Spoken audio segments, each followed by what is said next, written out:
નમસ્કાર મિત્રો, ફરી એકવાર હું આપની સમક્ષ એક નવો વિડીયો લઈને હાજર થયો છું, જેનો વિષય છે નવી શિક્ષણ નીતિ 2020। આ શિક્ષણ નીતિ અંગે ઘણા મિત્રોને પ્રશ્નો હતા કે આ કઈ રીતે વર્ક કરશે અને ક્યારથી એનો અમલ છે। તો આ સંદર્ભમાં વિસ્તારથી મેં આમાં ચર્ચા કરવાનો પ્રયત્ન કર્યો છે। આશા રાખીશ કે આ સંદર્ભમાં તમને યોગ્ય માહિતી પ્રાપ્ત થઈ જશે।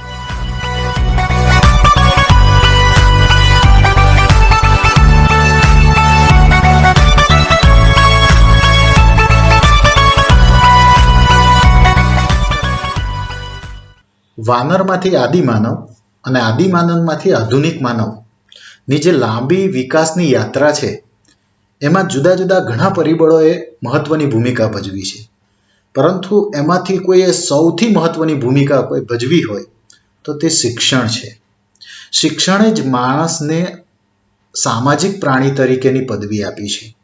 બીજા પ્રાણીઓ કરતાં માણસ વધુ બુદ્ધિશાળી છે અથવા ચતુર છે એમ કોઈ કહેવું હોય તો એમાં પણ એની શિક્ષણની બાબત મહત્વની બને છે।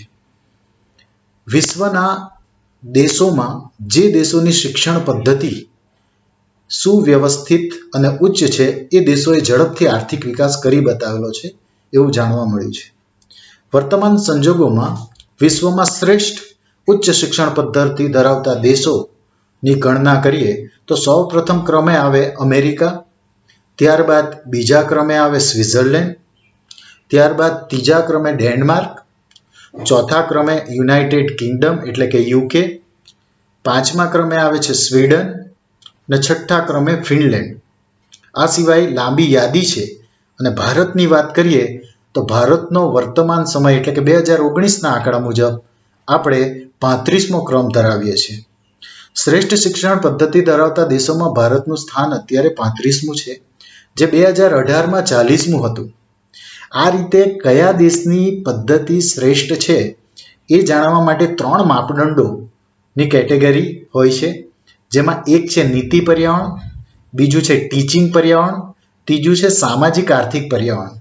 2018માં આપણો સ્કોર 61.5, 32.2, 33.3 અને એમ કુલ 127.0 હતો, એટલે વિશ્વમાં આપણો ક્રમ તે સમયે 40મો ક્રમ હતો। પરંતુ 2019માં આમાં સુધારો થયો છે। ખાસ કરીને ટીચિંગ પર્યાવરણ અને સામાજિક આર્થિક પર્યાવરણની બાબતમાં આપણી શિક્ષણ પદ્ધતિમાં આપણે સારો એવો સુધારો કરી શક્યા છે।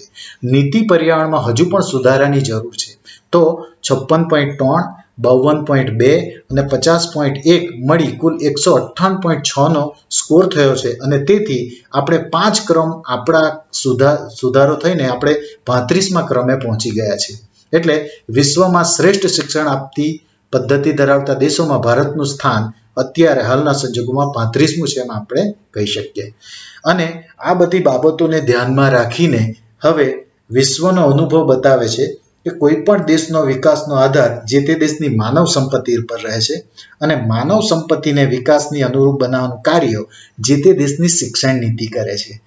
વર્ષોથી આપણા દેશમાં શિક્ષણની નીતિઓ પ્રત્યે વિરોધ અને વિવાદ ઊભો થયો હતો અને શિક્ષણ દ્વારા જ માનવીમાં આપણે દયા, કૌશલ્યો, દેશપ્રેમ, માનવતા, કુટુંબ પ્રેમ, જવાબદારી, ઉત્તરદાયિત્વ, પ્રશાસન, સામાજિકતા, ધર્મ વગેરે ગુણોનું સિંચન કરી શકીએ। પરંતુ દરેક દેશની પરિસ્થિતિ એક સમાન હોતી નથી, તેથી દરેક દેશની નીતિના ઘડતરમાં આ બધી બાબતોને પણ ધ્યાનમાં લેવામાં આવે છે। આર્થિક, સામાજિક, ધાર્મિક અને રાજકીય બાબતોને આધારે જુદા જુદા દેશોની શિક્ષણ નીતિમાં પણ તફાવત જોવા મળે છે। કોઈ એક દેશમાં પણ પરિસ્થિતિ મુજબ શિક્ષણ નીતિમાં બદલાવ આવતો રહે છે અને એને જ ધ્યાનમાં રાખી આપણે પણ અત્યાર સુધીમાં 3 થી 4 વાર આપણી મૂળ શિક્ષણ નીતિમાં બદલાવ કરતા રહ્યા છે અને હાલમાં જ આપણે પણ સ્વતંત્રતા બાદ એકવાર ફરીથી નવી શિક્ષણ નીતિ લઈને આવ્યા છે, જેનું નામ છે નવી શિક્ષણ નીતિ 2020। આમાં કયા કયા અભિગમો અને વિચારો છે એની આપણે ચર્ચા કરીએ તે પહેલા ભારતીય શિક્ષણ નીતિનો ઇતિહાસ તપાસવો ખૂબ જરૂરી છે।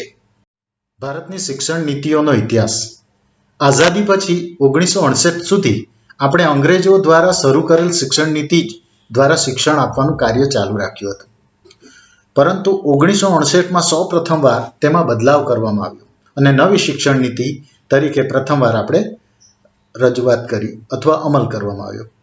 ત્યારબાદ 1986માં બીજી વાર તેમાં ફેરફાર કરવામાં આવ્યો અને તરત 1992માં જ થોડા ઘણો ફરીથી ફેરફાર કરવામાં આવ્યો, પરંતુ તે સમયને નવી શિક્ષણ નીતિ તરીકે ગણવામાં આવી નહીં, કારણ કે એ મૂળ 1986ની નીતિમાં ઘણો ફેરફાર હતો નહીં.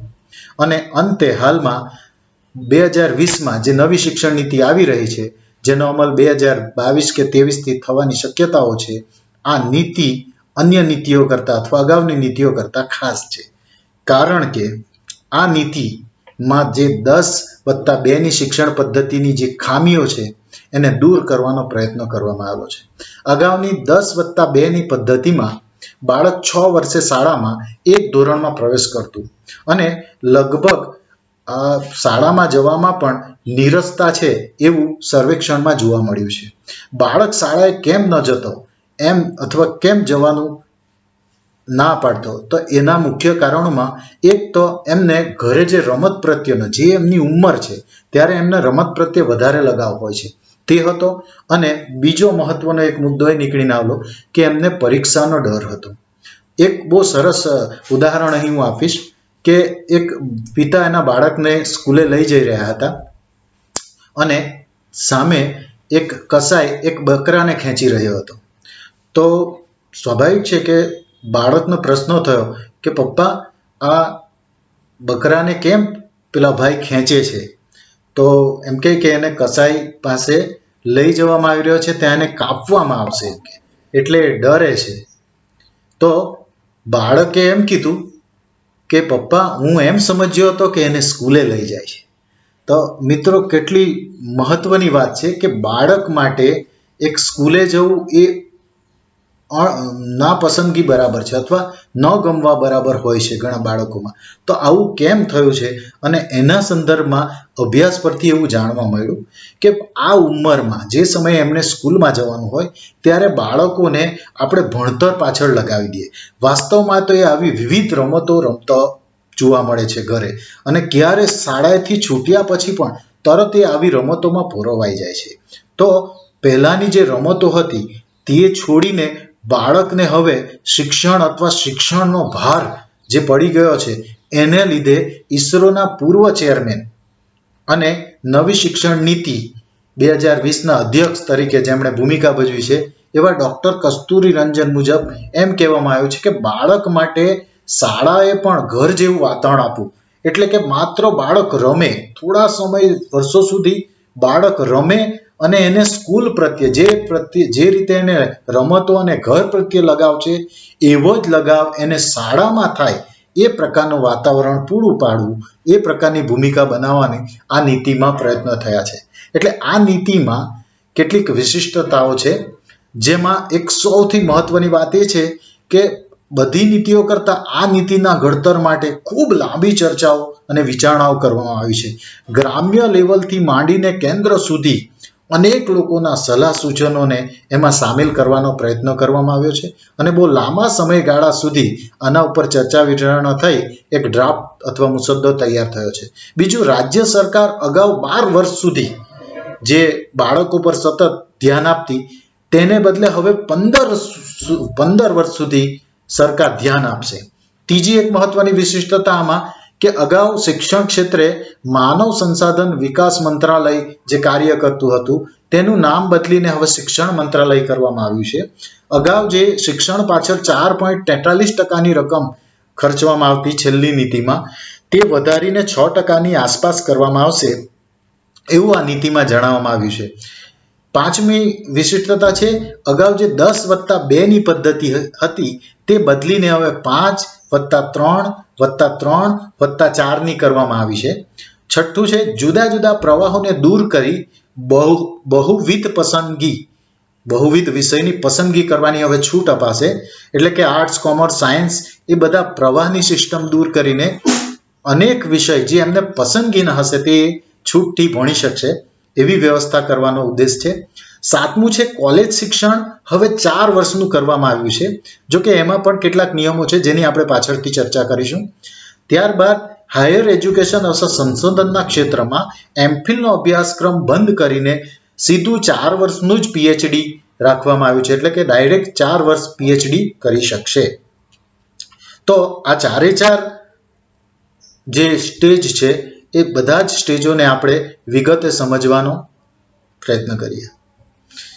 હવે આ નવી શિક્ષણ નીતિના જે વિશિષ્ટ વિભાગો છે અથવા સ્ટેજ છે, દાખલા તરીકે 5+3+3+4, એને આપણે થોડા વિગતે સમજવાનો પ્રયત્ન કરીએ.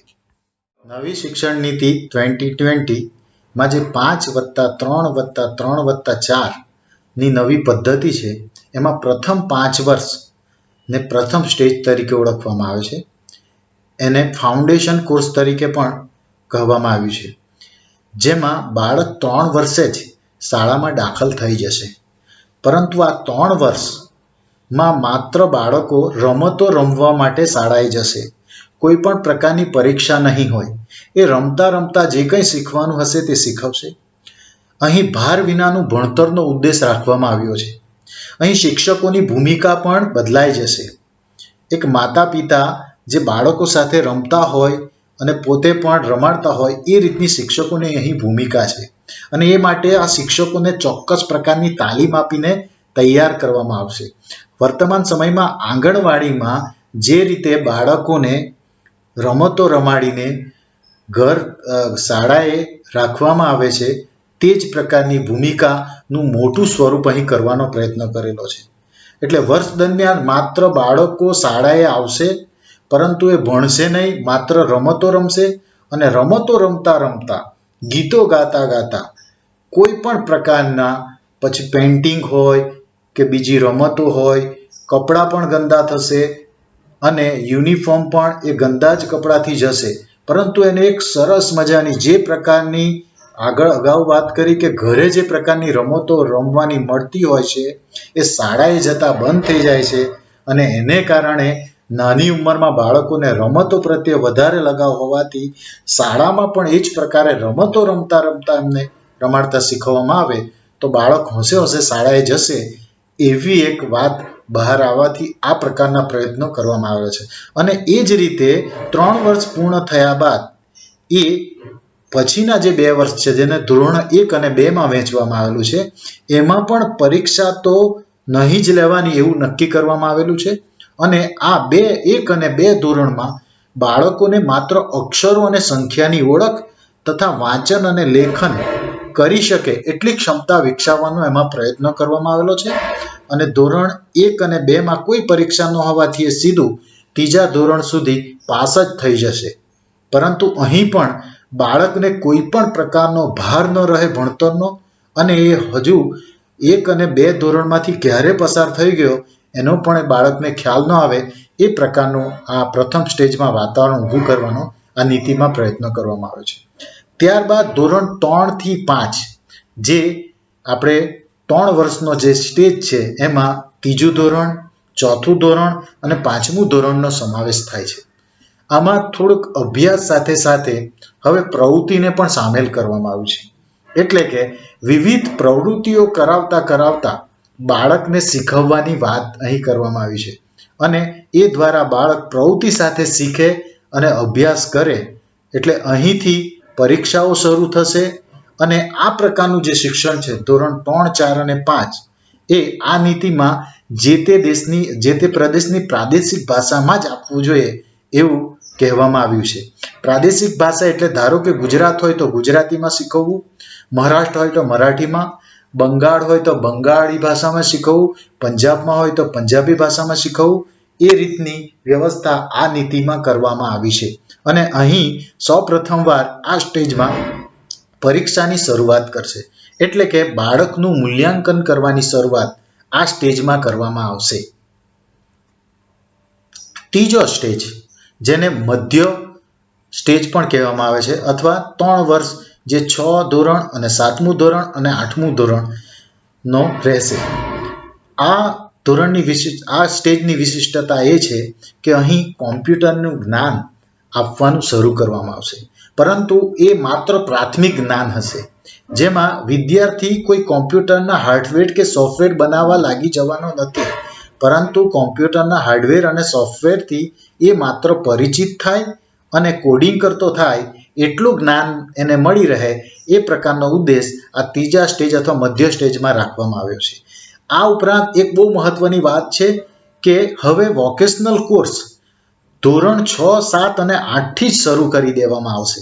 એટલે જે વિદ્યાર્થીને જે પણ શીખવું હશે, પછી એ સુથારી કામ હોય, લુહારી કામ હોય, સીવણનું કામ હોય, માળીનું કામ હોય, રસોઈનું કામ હોય, બ્યુટી પાર્લરનું કામ હોય, મત્સ્યપાલન હોય, તો જે તે વિદ્યાર્થીનો જેમાં પણ રસ હશે એમાં એને તાલીમ અપાશે અને માર્ક્સ પણ મળશે. અને એ રીતે ત્યાંથી જ એને વોકેશનલ કોર્સ શીખવા મળશે. એટલે ભવિષ્યમાં જે રોજગારીનો પ્રશ્ન છે એ નાબૂદ થઈ જશે એવું આ નીતિમાં માનવામાં આવી રહ્યું છે. એટલે કે વ્યક્તિ, આપણા દેશની એક કમજોરી એ છે કે હજુ પણ આપણે ત્યાં કારકુનો પેદા થાય છે. એટલે કે એમાં કોઈ પણ પ્રકારનું કૌશલ્ય હોતું નથી. ગ્રેજ્યુએટ થયેલો વિદ્યાર્થી પણ એક પંખો રિપેર નથી કરી શકતો કે કોઈ લુહારી કે સુથારી કામ નથી કરી શકતો, કેમ કે એમણે માત્ર ગોખણપટ્ટી અથવા પુસ્તકીય જ્ઞાન જ મેળવ્યું છે. તો એ ફરિયાદોને અહીં દૂર કરવાનો એક પ્રયત્ન કરવામાં આવ્યો છે. બીજી એક બહુ મહત્વની બાબત આ સ્ટેજમાં કે ફરજિયાત વિષયો છે. એમાં ગણિત, વિજ્ઞાન અને સામાજિક એ બધા માટે કોમન વિષયો રહેશે, જે બધા જ વિદ્યાર્થીઓ ભણશે.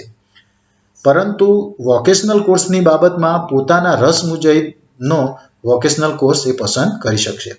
ત્યારબાદ એક ભારતીય ભાષા, અગાઉના સ્ટેજમાં જે આપણે પ્રાદેશિક ભાષામાં શિક્ષણ આપવામાં આવતું હતું, તો અહીં એક ભારતીય ભાષા શીખવાની શરૂઆત થશે. પછી એ હિન્દી હોય, સંસ્કૃત હોય, પાલી હોય, મૈથિલી હોય કે કોઈ પણ ભારતીય ભાષામાંથી કોઈ એક ભાષા અહીં વિદ્યાર્થીએ શીખવી પડશે એવો ટાર્ગેટ અથવા ઉદ્દેશ રાખવામાં આવ્યો છે. ચોથો સ્ટેજ છે જે સેકન્ડરી સ્ટેજ અથવા જે 4 વર્ષનો સ્ટેજ કહેવાય છે, જેમાં ધોરણ 9, 10, 11 અને 12 આ 4 ધોરણનો આમાં સમાવેશ થાય છે.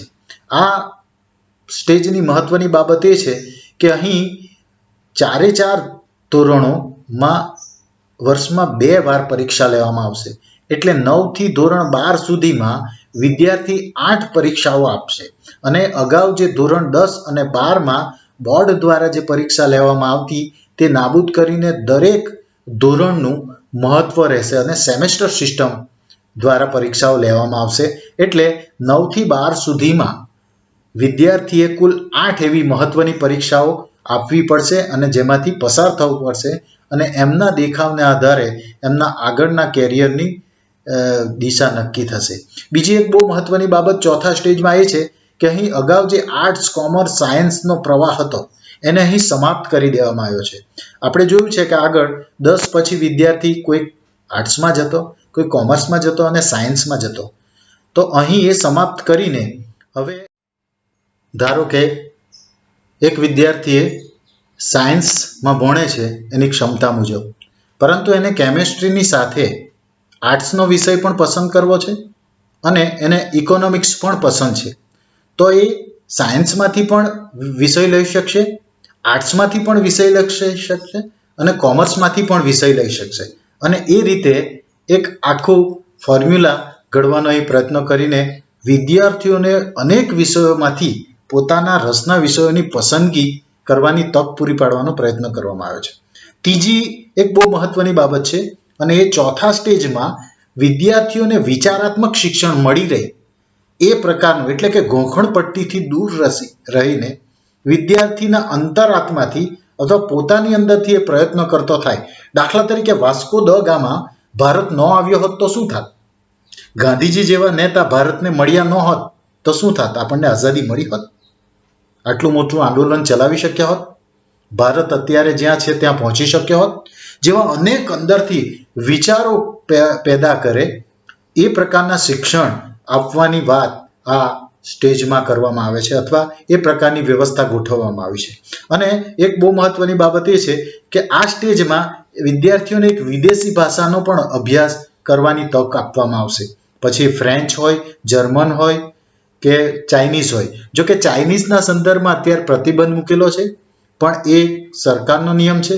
કદાચ જો ચાઇનીઝ અભ્યાસ પણ કરી શકે તો આપણે ચાઇનીઝ વસ્તુઓના બાબતમાં પૂરતી માહિતી અથવા એમની બધી પ્રોડક્ટનો યોગ્ય રીતે અભ્યાસ અથવા જાણકારી મેળવી શકીએ એટલે જરૂરી છે. પણ જો કે રાજકીય મુદ્દો છે, આપણે અહીં વધારે ડિટેલ્સમાં એની ચર્ચા ન કરીએ. પરંતુ જે લોકો વિદેશમાં જઈને સ્થાયી થવા માંગતા હોય, નોકરી અર્થે જવા માંગતા હોય, તો કેટલાક દેશોમાં ત્યાંની પ્રાદેશિક ભાષા જાણતા હોય તો જ તેમને ત્યાં વિઝા અથવા જોબ મળી શકે. તેવા સંજોગોમાં જો આપણે એક વિદેશી ભાષાનો અભ્યાસ કરેલો હોય તો આપણા માટે કેરિયરના એક નવા વિકલ્પો પણ ઊભા થઈ શકે. એ બાબતને ધ્યાનમાં રાખી અહીં એક વિદેશી ભાષાનો અભ્યાસ કરવાની પણ તક પૂરી પાડવામાં આવી છે. પાંચમો અને અંતિમ સ્ટેજ જે બહુ મહત્વનો છે, અહીં અગાઉ જે 3 વર્ષનું ગ્રેજ્યુએશન હતું, જેમાં પ્રથમ વર્ષ, બીજું વર્ષ, ત્રીજું વર્ષ અને 2 વર્ષ પોસ્ટ ગ્રેજ્યુએશનના હતા. ત્યારબાદ એમફિલ અને પીએચડી એ પ્રમાણે જે શિક્ષણ મેળવવામાં આવતું હતું, તેની જગ્યાએ હવે 5મા સ્ટેજમાં અત્યારે 4 વર્ષના સ્નાતકને જોડી દેવામાં આવ્યું છે. જોકે અગાઉ જે 1 વર્ષ કરવામાં આવતું કે 2 વર્ષ કરીને અભ્યાસ છોડી દેવામાં આવતો, તો તેમને કોઈ પણ પ્રકારની બેચલરની ડિગ્રી ઉપલબ્ધ થતી ન હતી અને એને પરિણામે એના એ 2 વર્ષ બેકાર જતા. તો આ બધી બાબતોને ધ્યાનમાં રાખીને હવે તમે 1 વર્ષ પણ અભ્યાસ કરશો તો તમને ગ્રેજ્યુએટ સર્ટિફિકેટ મળશે. 2 વર્ષ કરશો તો ગ્રેજ્યુએટ ડિપ્લોમાનું સર્ટિફિકેટ મળશે. તમે જો પૂરેપૂરા 3 વર્ષ કરશો તો તમને ગ્રેજ્યુએટ ડિગ્રીનું સર્ટિફિકેટ મળશે અને ત્યાર પછી તમે કોઈ પણ સ્પર્ધાત્મક પરીક્ષાઓ ની તૈયારી કરવા માટે જઈ શકશો અથવા જોબ માટે એપ્લાય કરી શકશો. અને હજુ પણ તમને એમ લાગે છે કે મારે આગળ ભણવું છે તો તમે કોલેજ કક્ષાએ જ 1 વર્ષ વધારે અભ્યાસ કરી શકશો, જેમાં ગ્રેજ્યુએટ રિસર્ચનું પ્રમાણપત્ર તમને આપવામાં આવશે. અને આ રીતે હવે જે અગાઉ 3 વર્ષ હતા કોલેજના, તેને 4 વર્ષ કરી દેવામાં આવ્યા છે. ત્યારબાદ પોસ્ટ ગ્રેજ્યુએશનની બાબતમાં 1 અથવા 2 વર્ષનો ગાળો. હવે 1 અને 2 વર્ષનો ગાળો એ પણ સમજી લે કે અગાઉ 2 વર્ષ પોસ્ટ ગ્રેજ્યુએશન માટે થતા. હવે ધારો કે કોઈક વિદ્યાર્થી એની કોલેજ કાળના અભ્યાસ દરમિયાન જ એક 4થું વર્ષ રિસર્ચની ડિગ્રી અથવા રિસર્ચનું પ્રમાણપત્ર ધરાવે છે, એટલે કે 1 વર્ષ એમણે કોલેજ કક્ષાએ જો પૂર્ણ કરી દીધું હશે તો એમણે પોસ્ટ ગ્રેજ્યુએશન કરવાની ઈચ્છા થશે તો માત્ર એ પોસ્ટ ગ્રેજ્યુએશન 1 વર્ષમાં જ કરી દેશે. પરંતુ એમણે જો 3 જ વર્ષનો અભ્યાસ કરેલો હશે તો પોસ્ટ ગ્રેજ્યુએશન કરવા માટે એમણે 2 વર્ષ ફાળવવા પડશે અથવા એમને 2 વર્ષ લાગશે. એટલે અહીં પણ અગાઉ પણ જે સિસ્ટમ હતી એ જ 5 વર્ષે જ તમે પોસ્ટ ગ્રેજ્યુએશન થઈ શકશો, પરંતુ કોલેજ કક્ષાએ 1 વર્ષ વધારે ભણવાની તક આપવાનો પ્રયત્ન કરેલો છે. અને તેથી ધારો કે કેટલાક વિદ્યાર્થીઓએ 3 વર્ષ પછી જોબ પર જતું રહેવું હોય કે પ્રયત્ન કરવા હોય તો જઈ શકે, અને વધારે અભ્યાસ કરવા માટે જવું હોય તેના માટે પણ છૂટ આપવામાં આવી છે. અગાઉ જે એમફિલનો કોર્સ હતો, જેને મિની પીએચડી આપણે કહેતા હતા, એ કોર્સને અહીં આ વખતે સંપૂર્ણ સમાપ્ત કરી દેવામાં આવ્યું છે અને એની જગ્યાએ હવે પોસ્ટ ગ્રેજ્યુએશન પછી વિદ્યાર્થી સીધું જ પીએચડી કોર્સ કરી શકશે અને જેનો સમયગાળો 4 વર્ષનો રાખવામાં આવ્યો છે. તો આ રીતે સ્નાતક કક્ષાએ 5મા સ્ટેજમાં આ રીતની ફેરફાર આપણને નીતિમાં જોવા મળે છે. હવે આમાં કેટલીક બહુ મહત્વની બાબત એ છે કે અહીં પણ BA, BCom, BSc, MA, MCom, MSc આ જે પ્રવાહ છે તે ખતમ થઈ જશે. તમને માત્ર સર્ટિફિકેટ મળશે. પછી એ ડિપ્લોમાનું હોય, સર્ટિફિકેટનું હોય, ડિગ્રીનું સર્ટિફિકેટ હોય, રિસર્ચનું હોય, પોસ્ટ ગ્રેજ્યુએશનનું હોય કે પીએચડીનું હોય, તમે BA, BCom, BSc આમ ન કહી શકશો. તો એ જ રીતે બીજી એક બહુ મહત્વની બાબત એ છે કે એમાં રીએન્ટ્રી ગમે ત્યારે વિદ્યાર્થી અધૂરો અભ્યાસ ફરી શરૂ કરી શકે. ધારો કે નાણાકીય તંગીને કારણે, કોઈ સામાજિક કારણસર કે કોઈ આર્થિક કારણસર અથવા કૌટુંબિક કારણસર કોઈક વિદ્યાર્થીનો અભ્યાસ અધૂરો રહી જતો હોય કે અધવચ્ચેથી છોડવો પડે, તો એમનો એટલો પણ અભ્યાસ બેકાર ન જાય એ માટે એ ગમે ત્યારે ફરીથી એ આવી શકે. ધારો કે એક વિદ્યાર્થી છે, એમણે ડિપ્લોમા 2 વર્ષ પૂર્ણ કરેલા છે, પરંતુ આર્થિક તંગીને કારણે એઓ 3જું વર્ષ કરી ન શકે તો સ્વાભાવિક છે અભ્યાસ છોડી દે છે અને પછી એમને લાગે કે હા હવે હું 3જા વર્ષમાં પણ અભ્યાસ કરી શકું છું, તે ફરીથી આવશે તો એમણે સીધું 3જા વર્ષમાં એડમિશન મળશે અથવા પ્રવેશ મળશે. તો આ રીતે એમના 2 વર્ષ બેકાર ન જાય એ માટેનું ધ્યાન પણ અહીં રાખવાનો પ્રયત્ન કરવામાં આવ્યો છે. બીજી એક બહુ મહત્વની બાબત કે આ તમામ સ્ટેજનો અભ્યાસક્રમ જે છે એ હવે પછી નક્કી થશે. જે ઉદ્દેશો છે એના આધારે NCERT કે સરકાર દ્વારા એ અભ્યાસક્રમ નક્કી કરવામાં આવશે. આ જે નીતિ છે એને લાગુ કરવાનો સમય આમ તો 2022થી સંભાવના છે, પરંતુ કોરોના જેવી પરિસ્થિતિને કારણે કદાચ 2023થી પણ એ લાગુ પડે તો નવાઈ નહીં. પાંચમું અને અંતિમ બહુ મહત્વનું છે કે જેટલા વર્ષ અભ્યાસ કરશો તેટલું જ મહત્વ પણ એનું ગણાશે. એટલે તમે 1 વર્ષ અભ્યાસ કરો તો એનું પણ મહત્વ ગણાશે. તમને કોઈક જગ્યાએ એમ લાગશે કે ભાઈ કોઈક ચોક્કસ પ્રકારની કંપનીમાં માત્ર પ્રથમ વર્ષ કોલેજ કરવું હોય એની જ જરૂર છે, તે માત્ર સર્ટિફિકેટ ધરાવતા વિદ્યાર્થીઓ જ એપ્લાય કરી શકશે એમ કહી શકે. તો આ રીતે વિદ્યાર્થીઓના એક પણ વર્ષ અભ્યાસનું બેકાર ન જાય એનો અહીં ધ્યાન રાખીને પ્રયત્ન. અંતે આ નવી શિક્ષણ નીતિનું આપણે મૂલ્યાંકન કરી લઈએ. મૂલ્યાંકન કરવા માટે આપણે ઉજળી અને નબળી બંને બાજુનો અભ્યાસ કરવો બહુ જરૂરી છે, કારણ કે દરેક સિક્કાઓની 2 બાજુ હોય. તો આની ઉજળી બાજુ અથવા મહત્વના પાસા એ છે કે અત્યાર સુધી જે 4%ની આસપાસ જીડીપીના ખર્ચ થતો તેની જગ્યાએ હવે 6% સુધીનો ખર્ચ સરકાર શિક્ષણ પાછળ ખર્ચ છે. એ બહુ મહત્વની બાબત છે અને આવકારદાયક છે. બીજી એક બહુ મહત્વની બાબત છે કે ખાનગી શાળાઓનું પ્રમાણ બહુ વધી ગયું છે અને વારે ઘડીએ ખાનગી શાળાઓ દ્વારા જે લખલૂટ ફી ઉઘરાવવામાં આવે છે અને વાલીઓ અને વિદ્યાર્થીઓનું શોષણ કરવામાં આવે છે, એને રોકવા માટે સરકાર દ્વારા એક નિર્ધારિત ફીનું માળખું પણ નક્કી કરવામાં આવશે. એનાથી 1 પણ રૂપિયો કોઈ પણ ખાનગી સંસ્થાઓ ફી ઉઘરાવી ન શકે એવું નક્કી કરવામાં આવશે. ત્રીજી એક બહુ મહત્વની ઉજળી બાજુ એ છે કે અહીં 6, 7, 8મા ધોરણથી જ વોકેશનલ શિક્ષણ આપવાનું અને એને અગાઉ જે આપણો મેક ઇન ઇન્ડિયા છે એ જે કાર્યક્રમ આખો પ્રોજેક્ટ છે એના પાયામાં વોકેશનલ શિક્ષણ મેળવીને તૈયાર થતા શ્રમિકોની બહુ જરૂરિયાત હોય. તો એ બાબતને ધ્યાનમાં રાખી 6ઠા, 7મા, 8મા ધોરણથી વિદ્યાર્થીના રસ મુજબનું અને વોકેશનલ શિક્ષણ મળી રહે એવું વ્યવસ્થા ગોઠવી છે. બીજું, પરિણામની બાબતમાં માત્ર અત્યાર સુધી વિદ્યાર્થી લખે અને શિક્ષક એને પરિણામ અથવા રિઝલ્ટ આપતો, પરંતુ અહીં હવે પરિણામ આપવાની આખી પરિભાષા બદલવામાં આવી છે. એમાં વિદ્યાર્થી પોતે પણ પોતાનું મૂલ્યાંકન કરશે, વિદ્યાર્થીનો જે સહપાઠી છે અથવા વર્ગનો બીજો વિદ્યાર્થી છે એ પણ મૂલ્યાંકન કરશે, શિક્ષકો પણ કરશે અને આ ઘણા બધાના પરિણામો ભેગા થઈને એક ચોક્કસ પ્રકારનું મૂલ્યાંકન રિઝલ્ટ આપવાની પ્રક્રિયા આ રીતની રહેશે, જેમાં ઘણા બધાઓ દ્વારા વિદ્યાર્થીનું મૂલ્યાંકન કરવામાં આવશે અને જેથી યોગ્ય રીતે મૂલ્યાંકન થઈ શકે. પાંચમું છે વિદેશી યુનિવર્સિટીઓની શાખાને અહીં ખોલવા માટે અથવા આમંત્રણ આપવામાં આવશે. વિશ્વની જે શ્રેષ્ઠ યુનિવર્સિટીઓ છે તે અહીં આવશે અને ખાસ કરીને 50 યુનિવર્સિટીને અહીં આમંત્રણ આપવામાં આવશે. તો આપણી જે યુનિવર્સિટી છે તે પોતાની નબળાઈઓને ઓળખતી થશે, એમને સાથે સ્પર્ધામાં આવશે અને એમની પાસેથી પણ કંઈક શીખશે. તો આ રીતે આપણી યુનિવર્સિટીઓને વિદેશી યુનિવર્સિટીઓની સમકક્ષ બનાવવાનો આ એક સરસ મજાનો પ્રયત્ન આ નીતિમાં નક્કી કરવામાં આવ્યો છે. ત્યારબાદ છઠ્ઠું છે શિક્ષણ મંત્રાલયમાં 4 વિભાગો રહેશે હવે, અને એ વિભાગોમાં એક આખો અભ્યાસક્રમ વિભાગ છે જે કયા ધોરણ માટે અથવા કયા વિભાગ માટે કયા પ્રકારનો અભ્યાસક્રમ ઘડવો અને કેવી રીતે એનો અમલ કરવો. ત્યારબાદ બીજો વિભાગ જે શિક્ષકોની ભરતી કરશે, ઇન્ફ્રાસ્ટ્રક્ચર કેવું છે, કયા પ્રકારના ઇન્ફ્રાસ્ટ્રક્ચરની જરૂર છે, ક્યાં કઈ બાબતની ઘટ છે એનું ધ્યાન રાખશે. ચોથો જે આખો નાણાકીય વિભાગ છે એમાં શિક્ષકોના પગાર, ગ્રાન્ટ, શિષ્યવૃત્તિ, ગરીબ વિદ્યાર્થીઓને કોને જરૂર છે એ સંદર્ભમાં, રિસર્ચ કરનારને ક્યાં ખૂટે છે એ બધી બાબતોમાં નાણાકીય વ્યવસ્થા કરવાની પ્રયત્ન કરશે. અને ચોથો જે અંતિમ વિભાગ છે એમાં એક પરિણામ અથવા મૂલ્યાંકન પદ્ધતિ આખો વિભાગ, જે પરીક્ષા પદ્ધતિથી માંડીને એમાં જે આવતા અવરોધો છે એને દૂર કરીને એક શ્રેષ્ઠ મૂલ્યાંકન પદ્ધતિ વિકસાવવાનો સતત પ્રયત્નો કરતો રહેશે. અને આ રીતે ઉજળી બાજુઓમાં 7મો અને અંતિમ મુદ્દો છે શિક્ષકોની તાલીમ 4 વર્ષ પર ભાર મૂકવામાં આવે છે. મિત્રો, વારંવાર આપણા દેશના સંદર્ભમાં શિક્ષકોના સંદર્ભમાં પ્રશ્નો ઊભા થયા છે, કેમ કે ઘણી જગ્યાએ વેચાતી ડિગ્રીઓ લેવામાં આવે છે અને ક્યાંક તો તાલીમ લીધા વગર સર્ટિફિકેટ મળી જતા હોય એવી ઘટનાઓ જોવા મળી છે. તો આ રીતે જ્યારે શિક્ષકો તાલીમબદ્ધ જ ન હોય તો તે વિદ્યાર્થીઓનું ઘડતર કેવી રીતે કરી શકે?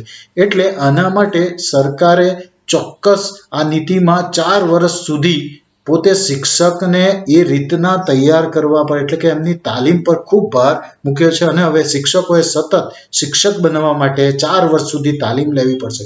એટલે શિક્ષકો બનવું હવે ખૂબ જ ગહન બની જશે એમ કહેવાય. તો આ કેટલીક ઉજળી બાજુઓ છે જે અગાઉની નીતિઓમાં ન હતી. હવે કેટલીક નબળી બાજુઓ પણ છે. દાખલા તરીકે પ્રાદેશિક જે શરૂઆતનું શિક્ષણ છે પ્રાદેશિક ભાષામાં જ આપવું એવું કહેવામાં આવ્યું છે, પણ વાસ્તવમાં એવું નથી, કેમ કે અંગ્રેજી શિક્ષણને આને લીધે છૂટ તો મળી જ છે, પણ જો પ્રાદેશિક ભાષામાં શિક્ષણ આપશું તો અંગ્રેજી શિક્ષણનું મહત્વ ઓછું થઈ જશે. અને વૈશ્વિક કક્ષાએ અત્યારે અંગ્રેજી ભાષાનું મહત્વ છે, પરંતુ બીજા દેશોમાં જે રીતે જોયું છે કે ભાઈ પ્રાદેશિક ભાષામાં વિદ્યાર્થી ખૂબ ઝડપથી શીખે અને સમજે છે, તો આપણે પ્રાદેશિક ભાષામાં જ શિક્ષણ આપવું જોઈએ. એ એક રીતે મહત્વનું છે, પરંતુ અહીં એક મર્યાદા એ રહેશે કે અંગ્રેજી શિક્ષણથી આપણે છૂટા જઈશું. બીજી એક મહત્વની મર્યાદા છે કેન્દ્રીય અભ્યાસક્રમ. આ નીતિમાં કેન્દ્ર દ્વારા જે અભ્યાસક્રમ ઘડવામાં આવે એ જ અભ્યાસક્રમ દરેક રાજ્યોએ લાગુ કરવો પડશે એવું કહેવામાં આવ્યું છે. હવે ભારત એક વિશાળ દેશ છે. ભારતમાં જુદા જુદા રાજ્યોની ભૌગોલિક, સામાજિક, આર્થિક, રાજકીય, ધાર્મિક પરિસ્થિતિમાં બહુ તફાવત છે અને અત્યાર સુધી દરેક રાજ્યો પોતાની પ્રાદેશિક સ્થિતિ મુજબ અભ્યાસક્રમ ઘડીને શિક્ષણ આપવાનો પ્રયત્ન કરતું હતું. પરંતુ હવે જો આ રીતે કેન્દ્ર દ્વારા આદેશ દ્વારા જ અભ્યાસક્રમ પસંદ કરીને એનો અમલ કરવામાં આવશે તો એક સંઘીય અથવા લોકશાહી વ્યવસ્થા છે એનો ઢાંચો આનાથી વિરુદ્ધ છે એમ કેટલાક ટીકાકારોનું કહેવું છે. તો આજના આ વિડીયોમાં નવી શિક્ષણ નીતિ શું છે અને એનું નબળા અને ઉજળા પાસાઓનો પણ આપણે વિસ્તારપૂર્વક ચર્ચા કર્યો. આશા રાખું આ વિડીયોમાં તમને નવી શિક્ષણ નીતિ અંગેની પૂરતી સમજ મળી હશે. કોઈ ખામી રહી ગઈ હોય તો કોમેન્ટમાં જરૂર લખજો અને સબસ્ક્રાઇબ કરવાનું ભૂલતા નહીં. Thank you so much.